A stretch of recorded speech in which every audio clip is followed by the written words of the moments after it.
আসসালামু আলাইকুম এভরিওয়ান, স্বর্ণাজ কিচেনে আপনাদের স্বাগতম।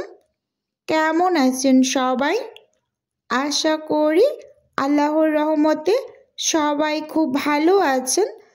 আজকে আমি আপনাদের সাথে শেয়ার করব 1 কাপ আটা ও 2টো ডিম দিয়ে চুলায় তৈরি প্লেন কেকের রেসিপি। প্রথমেই আমি মোল্ডটাকে রেডি করে নেব। সেজন্য মোল্ডের ভিতরে কিছু পরিমাণ তেল দিয়ে দিলাম। এখন একটা ব্রাশের সাহায্যে খুব ভালোভাবে চারপাশে একটু লাগিয়ে নিচ্ছি। আমি মোল্ডটার সমান করে একটা কাগজ কেটে নিয়েছি। এখন কাগজটাকে হাত দিয়ে মোল্ডের ভিতরে খুব ভালোভাবে একটু চেপে চেপে লাগিয়ে নিলাম। এখন ব্রাশের সাহায্যে আবারও একটু উপর থেকে তেল ব্রাশ করে দিচ্ছি। কেকটা ব্যাটার রেডি করার আগে অবশ্যই মোল্ডটাকে এভাবে রেডি করে নেবেন। এখন এটাকে সাইডে রেখে দিলাম। আর এদিকে আমি ফ্রিজ থেকে 2টো ডিম বের করে রেখেছি। আজকে আমি 2টো ডিম দিয়ে কেক তৈরি করব। ডিম দুটোকে নর্মাল করে একটা বাটির ভিতরে ভেঙে নিচ্ছি। একটু সাবধানে ভেঙে নিতে হবে যাতে খোসা না পড়ে যায়। সামান্য একটু লবণ অ্যাড করে দিলাম। আমি মিষ্টি খাবারে একটু লবণ পছন্দ করি, আপনারা চাইলে স্কিপ করতে পারেন। হ্যান্ড উইক্সের সাহায্যে খুব ভালোভাবে মিক্স করে নিলাম। একটু সময় নিয়ে মিক্স করে নিতে হবে। এই পর্যায়ে আমি অ্যাড করে দিলাম 1-2 কাপ চিনি। 2টো ডিম দিয়ে আমি কেক তৈরি করব, সেজন্য 1-2 কাপ চিনি ব্যবহার করেছি। আপনারা একটি ডিম দিয়ে করলে 1/3 কাপ চিনি ব্যবহার করবেন। খুব ভালোভাবে মিশিয়ে নেব যতক্ষণ না পর্যন্ত ডিম আর চিনিটা খুব ভালোভাবে গলে সাদা সাদা একটা ফোম ভাব তৈরি না হবে, ততক্ষণ পর্যন্ত হ্যান্ড উইক্স দিয়ে এভাবে করে ফেটিয়ে নেব। ফেটিয়ে নেওয়া হয়ে গিয়েছে। এই পর্যায়ে অ্যাড করে দিলাম 1-2 কাপ তেল। তেলটা দিয়ে আবারও খুব ভালোভাবে ফেটিয়ে নেব। ফেটিয়ে নেওয়া হয়ে গেলে এই পর্যায়ে অ্যাড করে দিলাম 2 চামচ লিকুইড দুধ, একদম নর্মাল করা, আর সামান্য একটু ভ্যানিলা এসেন্স। আপনাদের হাতের কাছে ভ্যানিলা এসেন্সটা না থাকলে লেবুর রস অ্যাড করে দিবেন। হ্যান্ড উইক্স দিয়ে খুব ভালোভাবে নেড়ে চেড়ে মিশিয়ে নিচ্ছি। মিশিয়ে নেওয়া হয়ে গেলে এই পর্যায়ে শুকনো উপকরণ অ্যাড করে দেব। একটা ছাঁকনি নিয়ে নিয়েছি। শুকনো উপকরণগুলোকে অবশ্যই একটু চেলে দেবেন। এখানে আমি 1 কাপ আটা ব্যবহার করেছি আর 1 চামচ বেকিং পাউডার একটু চেলে নিলাম। এখন হ্যান্ড উইক্স দিয়ে আস্তে আস্তে খুব সুন্দর করে মিশিয়ে নেব। অবশ্যই একটু সময় নিয়ে আস্তে ধীরে কাজটা করে নেবেন।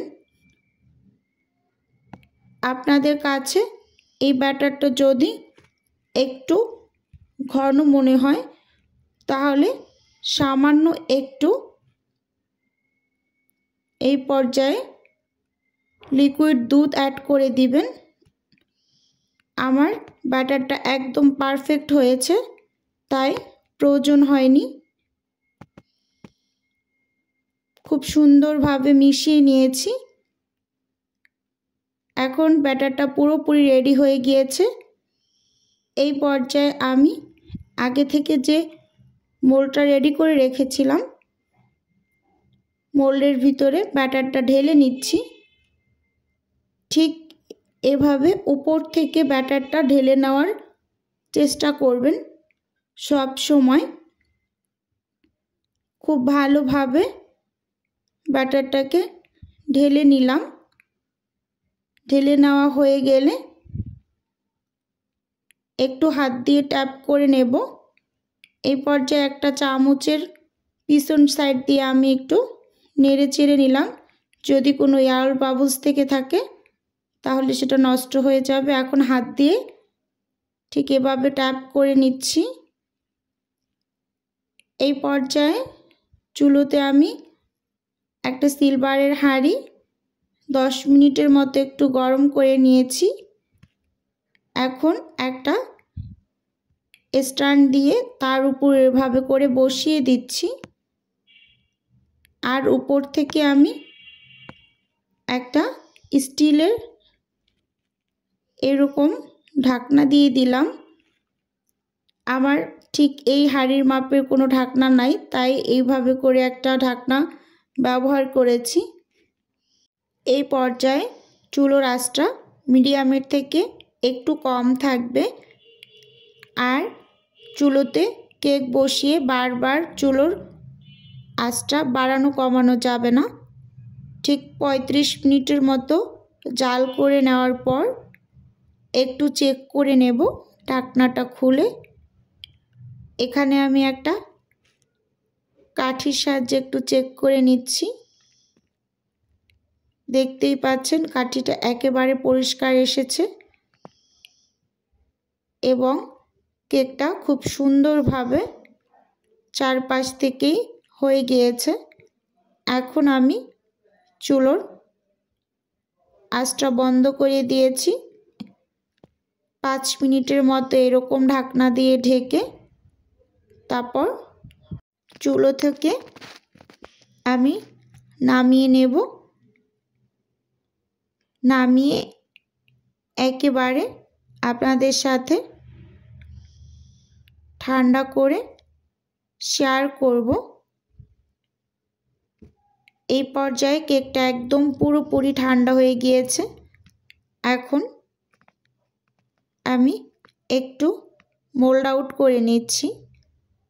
ভিডিওর মাঝে আমার ভিউয়ার্স আপু এবং ভাইদের উদ্দেশ্যে একটা অনুরোধ রাখছি, আমার ভিডিওর কোনো অংশ ভালো লেগে গেলে চ্যানেলটি সাবস্ক্রাইব করে আমার পাশে থাকার অনুরোধ রইল। আর ভিডিওর শুরুতে একটা লাইক দিয়ে ভিডিও দেখা কন্টিনিউ করবেন। আপনার একটা লাইকই পারে আমার এই ভিডিওটা আরও 8-10 জনের কাছে পৌঁছে দিতে। তাই অনুরোধ করে বলছি, প্লিজ একটা লাইক দিয়ে ভিডিও দেখা কন্টিনিউ করবেন। খুব সুন্দরভাবে কেকটা হয়ে গিয়েছে। এখন একটু কেটে নিচ্ছি, দেখিয়ে দিচ্ছি। দেখুন ভিতরটা কতটা সফট হয়েছে আর ভীষণ খেতে ভালো হয়েছিল। আটা দিয়েও খুব সুন্দর কেক তৈরি করে নেওয়া যায়। আপনারাও এভাবে করে একবার হলেও বানিয়ে দেখবেন। আশা করি নিরাশ হবেন না। দেখতেই পাচ্ছেন কালারটাও খুব সুন্দর এসেছে। আমি ছোট ছোট করে কেটে একটু সার্ভ করছি। দেখতেই পাচ্ছেন ভীষণ সুন্দর হয়েছে। আজকের ভিডিও এ পর্যন্তই। আল্লাহ হাফেজ। আসসালামু আলাইকুম।